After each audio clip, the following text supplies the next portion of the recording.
Madame, Monsieur, bonsoir. Cela s'est acté hier avec ces indemnisations au profit des salariés d'entreprises ou professionnels du tourisme en difficulté qui ont donc été officiellement prolongées jusqu'au 31 décembre. Le décret a été adopté en Conseil de gouvernement et il fait suite à une batterie de dispositions prises par le gouvernement pour venir en aide à un secteur meurtri, le tourisme, avec ses 8500 entreprises et 750 000 emplois directs menacés, sans parler des milliards de devises à rattraper. En tout cas, parmi ces mesures, le contrat programme 2020-2022 ou tout récemment les opérations de séduction auprès des opérateurs étrangers, bien que peu utiles à cause des frontières toujours fermées. Pour représenter les professionnels ce soir, Wissal Rerbaoui, secrétaire général de la Confédération du tourisme. Et en seconde partie de questions éco, un secteur intimement lié à celui du tourisme et qu'on tente aussi de réanimer l'artisanat. Et là, la tutelle a opté pour la solution digitale.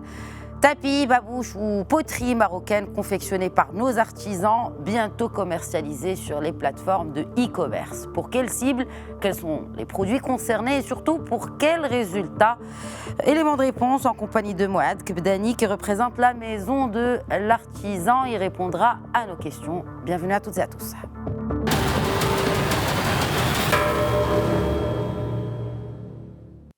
Et on entame cette première partie avec un état des lieux du secteur touristique ainsi que les détails du contrat programme pour sa relance. C'est un papier signé Ilham Brada.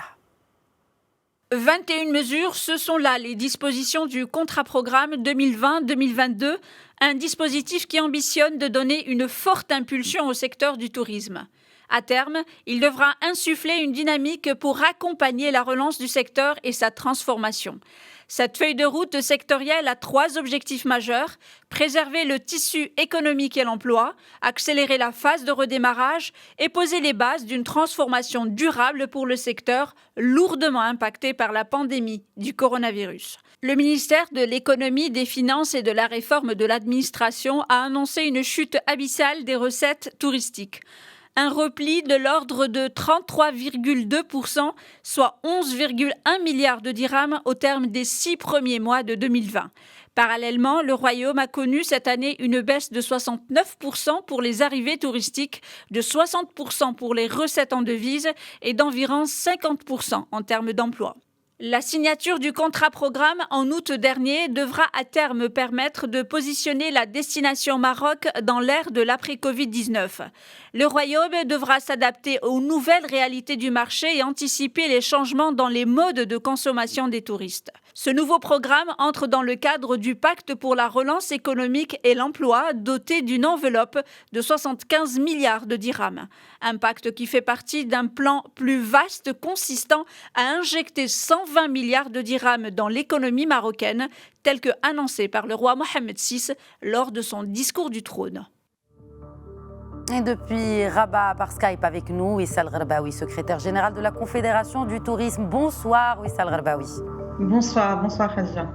On vient de l'écouter dans ce papier. Bien sûr, les chiffres témoignent de la difficulté de la situation dans laquelle se trouve le tourisme national aujourd'hui. Est-ce que, grâce au tourisme interne, on a pu sauver les meubles un peu pour cette saison estivale? Si oui, jusqu'à quel point? Alors j'aurais bien voulu vous répondre oui. Malheureusement non, la saison estivale n'a pas pu être sauvée. Nous avions en effet, au moment de l'élaboration de nos prévisions pour l'activité cette année, nous avions pensé que la saison estivale pourrait, avec la demande intérieure, pourrait être relativement dynamique, même si nous savions qu'elle n'aurait pas été dynamique comme une année normale. Nous ne sommes pas dans une année normale, mais les résultats de l'activité durant le mois de juillet et le mois d'août ont été bien en dessous de même nos pires prévisions. En effet, on se souvient tous que à la veille d'un long week-end des festivités de l'Aïd Kbir, il y a eu une annonce surprise qui a conduit à la fermeture de pas moins de 8 grandes villes marocaines, ce qui a créé un état de panique assez sévère au niveau des établissements d'hébergement et au niveau des citoyens de manière générale. Ça a été assez surprenant, nous nous en souvenons tous. Et finalement, les difficultés des citoyens à se déplacer entre certaines villes, la montée en puissance de la pandémie dans certaines villes a un peu forcé la main, en effet, aux différents acteurs pour prendre des décisions fortement déplaisantes, mais souvent nécessaires parce que nous comprenons qu'il soit nécessaire et important de préserver la santé et la sécurité sanitaire des citoyens. Donc non, la saison estivale a été catastrophique. Les deux grands pôles balnéaires qui sont Agadir et le nord du Maroc l'activité a été extrêmement mitigée. De manière globale, la fréquentation hôtelière ne dépassait pas les 30% dans le meilleur des cas.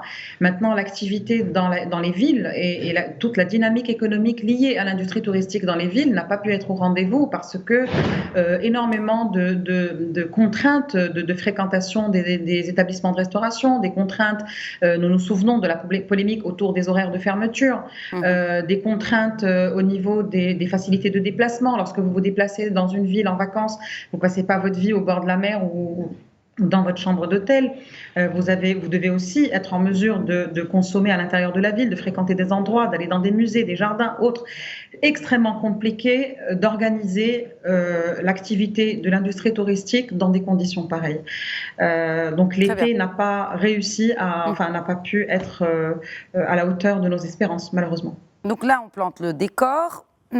Passons à présent à l'avenir, ou en tout cas aux plans qui ont été pensés pour penser cette hémorragie qui est en train de vivre notre secteur touristique. Alors, il y a eu bien sûr ce contrat à programme, nous allons y revenir, Wissal Gharbaoui, mais avant, cette réunion qui s'est tenue la semaine dernière au siège de la Royal Air Maroc, une réunion initiée par le ministère de tutelle. Quels sont les outputs concrets de cette réunion, Wissal Gharbaoui ? Alors, merci beaucoup, Lahadja, pour cette question, parce que cela fait maintenant plus de 6 mois que nous gérons la crise. Les professionnels, nous sommes parfaitement conscients des sacrifices qu'ont fait tous les opérateurs pour pouvoir accompagner ce secteur dans un moment extrêmement complexe.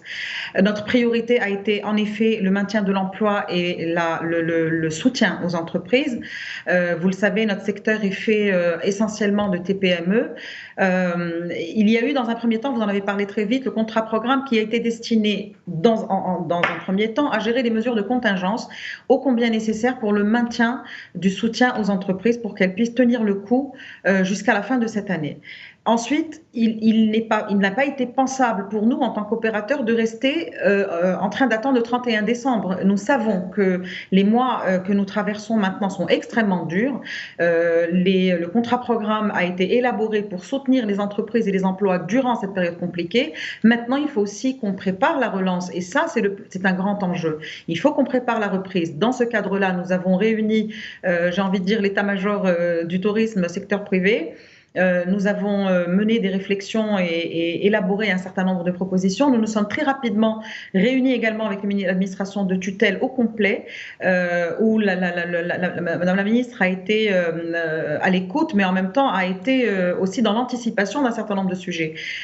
Suite à quoi nous avons en effet eu une réunion avec Royal Air Maroc, l'objectif étant de regarder de quelle manière et à quelles conditions nous allons pouvoir éventuellement envisager une réouverture du trafic, contrôler, limiter, organiser, structurer, tout ce qu'on veut, entre l'international et le Maroc. Nous savons que le pays est encore en urgence sanitaire avec une fermeture des frontières. Ce n'est pas un programme fluide et habituel et ouvert au public, mais peut-être qu'il y a là une question réellement à examiner avec les opérateurs. Nous sommes harcelés, tous nos opérateurs, les grandes chaînes hôtelières, les grands opérateurs réceptifs marocains sont interrogés quotidiennement par les grands émetteurs, leurs clients, leurs partenaires depuis toujours. Ils veulent savoir dans quelles conditions nous pouvons accueillir les clients au Maroc. Aujourd'hui, l'enjeu sur lequel nous devons nous concentrer est d'abord d'élaborer le protocole d'accueil et de séjour des clients étrangers. Ensuite, il faut qu'il y ait aussi, dans ce protocole-là... Quand vous dites qu'il faut élaborer un protocole d'accueil, et pourtant, la CGEM a annoncé également, dans la foulée de cette réunion d'ailleurs, que la possibilité pour les touristes munis d'une réservation d'hôtel de se rendre au Maroc. Est-ce que finalement, c'est pas fait avant que ce protocole d'accueil ne soit mis en place? Donc, la charrette avant les bœufs, Non, non, ça se fait concomitamment. Le protocole d'accueil, il est nécessaire dans une logique d'accueil massif. Enfin, massif. Nous ne parlons pas. La CGEM a annoncé la possibilité pour les visiteurs étrangers de venir soit dans un cadre professionnel, dans le cadre de réunions ou de collaboration avec des entreprises marocaines. Nous parlons de visiteurs étrangers, toutes raisons, j'ai envie de dire, confondues, que ce soit pour une raison professionnelle ou pour une raison touristique, mais il est nécessaire que nous élaborions avec les pouvoirs publics un protocole d'accueil qui soit en même temps, qui respecte en même temps les conditions sanitaires et la sécurité sanitaire des visiteurs et des citoyens, mais qui soit en même temps suffisamment souple pour ne pas être dissuasif. Je vous donne un exemple.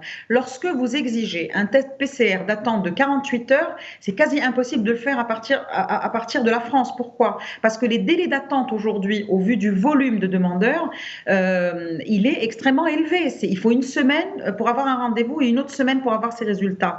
Il est quasi impossible d'avoir un test PCR à 48 heures. D'ailleurs, les opérateurs français, je me permets de vous interrompre, cher Wissal Gherbaoui, les opérateurs français se sont plaints justement de cette mesure qu'adopte le Royaume du Maroc, notamment pour ces PCR de 48 heures.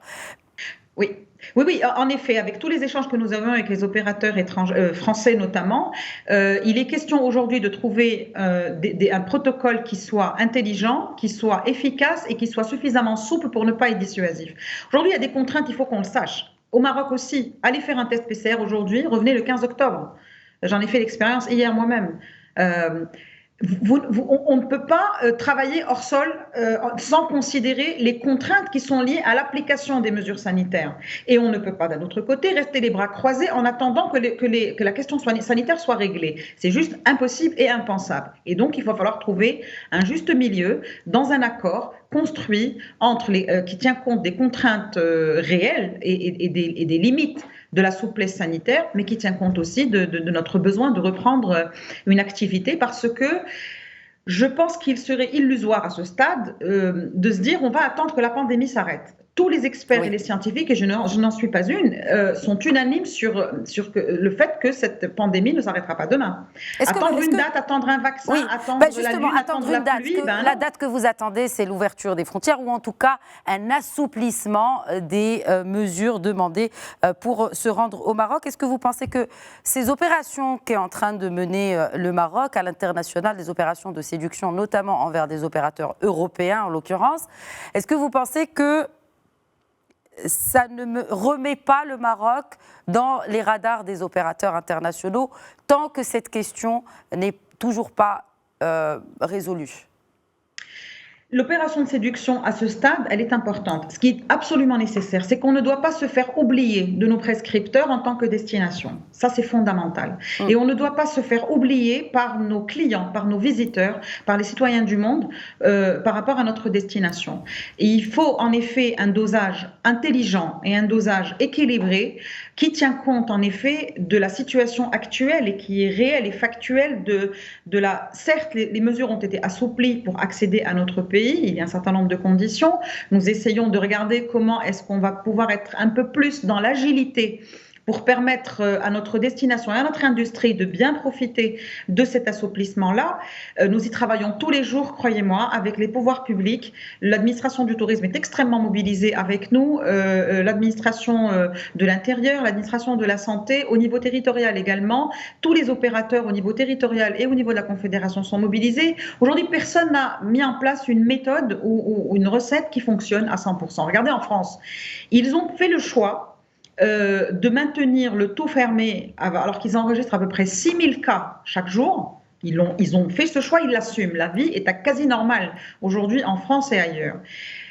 De temps en temps, ils vont aller fermer quelques communes, quelques zones, parce que l'agilité dont nous devons tous disposer, c'est ce que nous souhaitons aujourd'hui, c'est qu'on intègre ce concept d'agilité dans la gestion de cette crise, parce qu'il n'est pas pensable pour nous, économiquement et socialement, de rester les bras croisés à attendre la fin de la pandémie. Ça ne va pas être possible.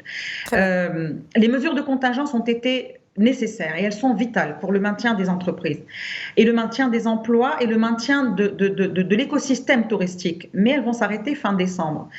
On ne peut pas raisonnablement attendre janvier pour dire ok, c'est fin décembre, c'est toujours pas suffisant, on se refait une enveloppe pour l'année 2021, ce n'est pas pensable. Nous sommes parfaitement conscients de la pression énorme qu'a exercé cette crise sur les finances publiques, qu'a exercé cette crise sur les citoyens, qu'a exercé cette crise sur les patrons d'entreprises. Il est question aujourd'hui d'intégrer et d'assimiler le fait que cette pandémie devient quasiment un élément avec lequel il va falloir composer. Et ensuite assouplir autant que fasse se peut pour que notre vie redevienne à peu près normale. Regardez les écoles, l'exemple des écoles. Alors oui. Oui, juste pour rester dans le tourisme et pour clôturer, parce qu'on parle du contrat programme, parmi les objectifs, c'est une réorganisation du secteur. Bon, beaucoup de tentatives passées, n'est-ce pas, pour réorganiser ce secteur du tourisme. Quelle est la recette? Vous avez évoqué ce concept de recette. Quelle est la recette, pour réorganiser, mais rapidement, en 1 minute, je sais que c'est une grosse question, et aussi pour opérationnaliser ce partenariat public-privé qu'on évoque de plus en plus pour donner un vrai coup de pouce à ce secteur et notamment après cette dure crise qu'il traverse. Cette crise sans précédent va nous imposer une transformation de ce secteur. Nous le savons, nous en sommes conscients. Il va y avoir de la casse, nous l'avons dit. Nous essayons de toutes nos forces de la limiter et il va falloir qu'on réinvente notre façon de travailler, notre façon de penser le tourisme, notre façon de faire la stratégie pour le tourisme. Tout cela va devoir intégrer beaucoup de nouvelles donnes, notamment la résilience du secteur, notamment les nouvelles composantes économiques de ce secteur. Il va falloir qu'on s'y mette dans un partenariat public-privé. Le secteur du tourisme, vous le savez, Khadija, est l'un des pionniers dans le partenariat public-privé pour construire des stratégies et des visions, etc. Il va falloir qu'on travaille là-dessus, mais avant tout, et l'immédiat et l'urgence aujourd'hui, c'est de reprendre notre activité, de faire tout ce qu'il faut, d'être le plus agile possible, le plus à l'écoute possible de ce qui se passe à l'international, ne pas rester enfermé chez nous, mais regarder également ce qui se passe ailleurs pour que l'on puisse apporter des débuts de réponses qui vont nous permettre de construire une réponse tout au long de 2021 si l'on veut que ce secteur retrouve ou récupère son énergie en 2022. J'espère et j'appelle de tout mon vœu à ce que nous puissions assouplir davantage, accélérer ce qui doit l'être pour que l'on puisse commencer à toucher la reprise réellement pour le plus grand bien de nos emplois et de nos entreprises. Et de 7% de notre PIB national. Et de 7% Merci de notre beaucoup. PIB, absolument. Wissal Gharbaoui, merci d'avoir répondu Merci à la question. vous. Merci à vous. Merci beaucoup. Et puisqu'on parle de réinvention de stratégie pour le tourisme, passons à présent à la seconde partie de Questions Éco qui traite justement d'un nouveau mode de fonctionnement pour le secteur de l'artisanat.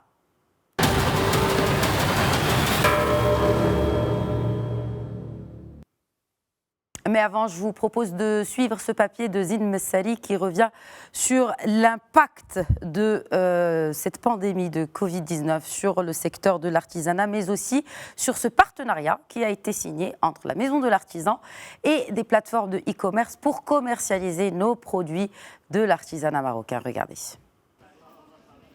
L'artisanat traditionnel durement affecté par la crise sanitaire. Depuis le début de la pandémie de Covid-19, les artisans sont à la peine. Le secteur, qui contribue à hauteur de 7% du PIB du Royaume, emploie plus de 2 millions de personnes. Les exportations de produits de l'artisanat ont reculé de 34% durant les 4 premiers mois de 2020 par rapport à la même période de l'année passée. Avec un chiffre d'affaires à l'export de près d'1 milliard de dirhams l'an dernier, cette crise a démontré la nécessité d'accélérer la restructuration du secteur en améliorant les conditions de vie et de travail des artisans traditionnels. Plusieurs pistes de relance ont été évoquées par la ministre du Tourisme et de l'Artisanat, Nadia Fettah Alaoui.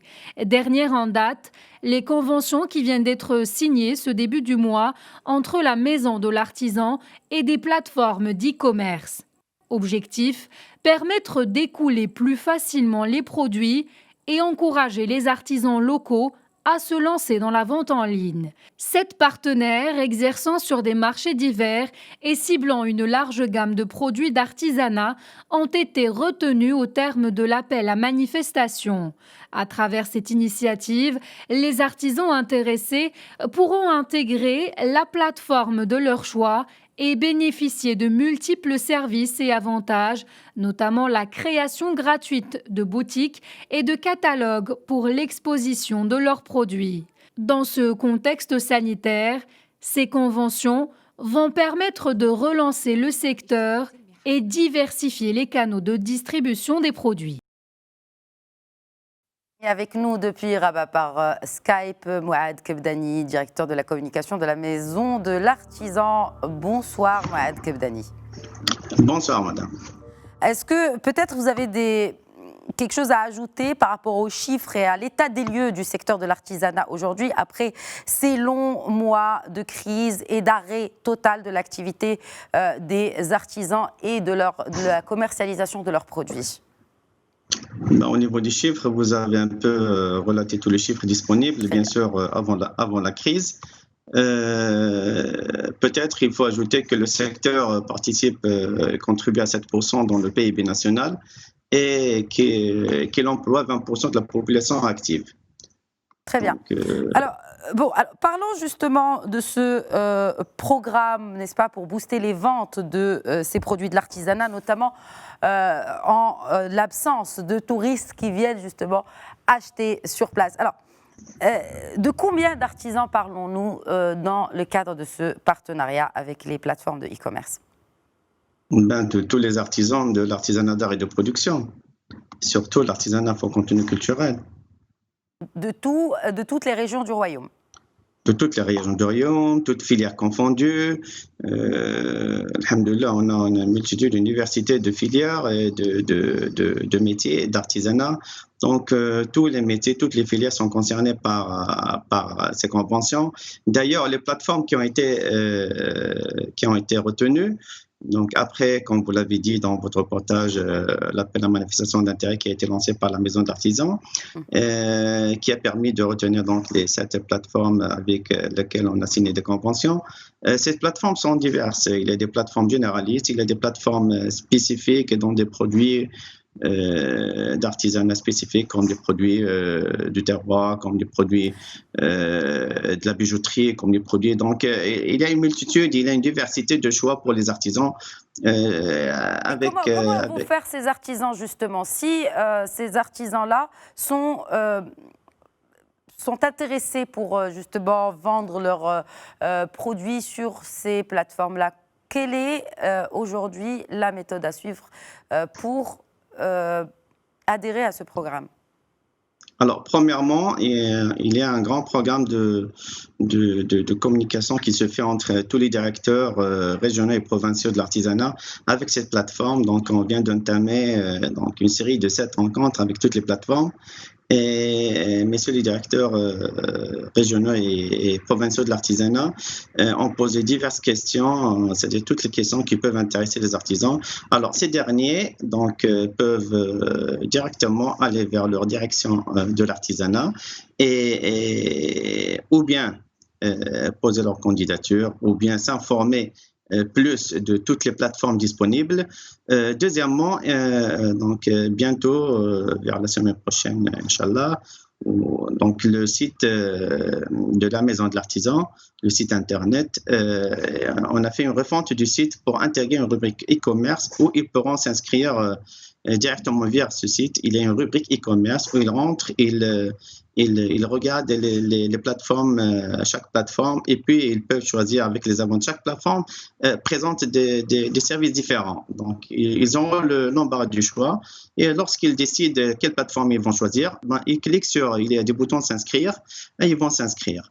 Donc, il y a une multitude ou bien directement via le site de la Maison de l'Artisan pour intégrer la plateforme. Et puis, directement, lorsqu'ils intègrent la plateforme, il y a un contact. Chaque plateforme a un contact au service des artisans. Et puis, la relation se fasse après directement entre eux, avec tous les avantages et bénéfices qui ont été convenus dans les conventions, à savoir une création gratuite des boutiques, comme vous venez de le dire, la création des catalogues gratuits, un support, une assistance pour le lancement, jusqu'au lancement des activités de vente, et puis des actions de communication qui viendront après pour appuyer un peu cette démarche, pour inviter et inciter le grand public à acheter via ces plateformes des produits d'artisanat. Quand vous dites le grand public, quel est le public justement que vous ciblez à travers cette opération?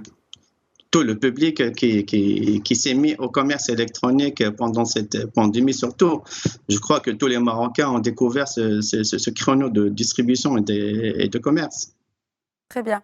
Je voudrais aussi parler à présent par rapport à l'export. Comment vous pensez que pour mettre davantage en valeur des produits du terroir, du produit de l'artisanat marocain, comment profiter de la réussite de nos PME exportatrices qui exportent, qui sont déjà en place, pour jouer le rôle de locomotive pour le reste de l'écosystème et pour justement des artisans ou des auto-entrepreneurs qui peinent des fois à atteindre le marché international? Il y aura on va mener des campagnes de communication pour justement montrer ces success stories. Donc, on connaît pas mal de PME et d'entreprises qui ont réussi. Ça fait longtemps déjà qu'ils ont introduit ce canal de distribution de commerce. Donc, on va profiter de leur expérience, bien sûr, pour essayer d'attirer les autres vers ce créneau. Surtout que maintenant, on est en train de chercher les alternatives pour sortir de la crise impliquée par cette pandémie. Donc, parmi ces solutions, donc le commerce électronique, il y aura d'autres. On est en train de penser à d'autres solutions, mais déjà, cette solution peut être bénéfique et peut présenter beaucoup d'avantages pour nos artisans. C'est un peu difficile parce que le secteur de l'artisanat, il est très particulier. Il a été, comme tous les secteurs, il a été, c'est-à-dire frappé en plein fouet au niveau de la production, au niveau de la commercialisation. Mais il faut toujours être optimiste et essayer d'aller de l'avant. Je voudrais juste terminer avec cette question de l'informel. Est-ce que vous avez prévu une stratégie particulière pour les artisans qui travaillent dans l'informel? Justement, pour répondre à cette question, une loi vient d'être votée au Parlement à la fin juin. Cette loi, c'est un peu la réponse à tous les problèmes d'informel du secteur parce que il n'y avait pas de loi réglementant un peu organisant les métiers d'artisanat. Et cette loi est venue à point pour un peu essayer d'organiser le secteur et les activités, notamment c'est-à-dire les dispositions de cette loi concernent notamment une définition des activités de l'artisanat parce qu'il avait même une problématique au niveau des définitions des différentes catégories, qu'est-ce qu'un artisan, qu'est-ce qu'un maître artisan, qu'est-ce qu'une entreprise artisanale, etc. Donc, au niveau des acteurs, il y a une organisation du tissu productif, donc par l'institution des ordres professionnels locaux, régionaux et nationaux représentant les différentes activités de l'artisanat. C'est un peu une refonte de l'ancien AMIN du métier. Donc, il y a très important, ça, pour répondre à votre question, ça peut répondre directement à la question, c'est le registre national de l'artisanat qui recense un peu les acteurs de l'artisanat afin que ces acteurs puissent bénéficier de la couverture sociale et avoir plus de transparence. Donc, lorsqu'on aura ces statistiques dans le registre national de l'artisanat, on aura des statistiques claires sur tous les acteurs, c'est-à-dire de l'artisanat, qui vont bénéficier de la couverture sociale et qui vont faire sortir ceux qui sont dans l'informel, qui vont les passer au formel, je crois. Et bien sûr, enfin, il y aura une création d'un Conseil national de l'artisanat qui sera le vis-à-vis pour régler tous les problèmes liés au secteur. Merci beaucoup, Mohamed Kebdani. Merci d'avoir répondu à Je nos vous en questions. prie. Merci. Voilà, c'est la fin de Questions Écho. Très bonne suite des programmes sur notre antenne.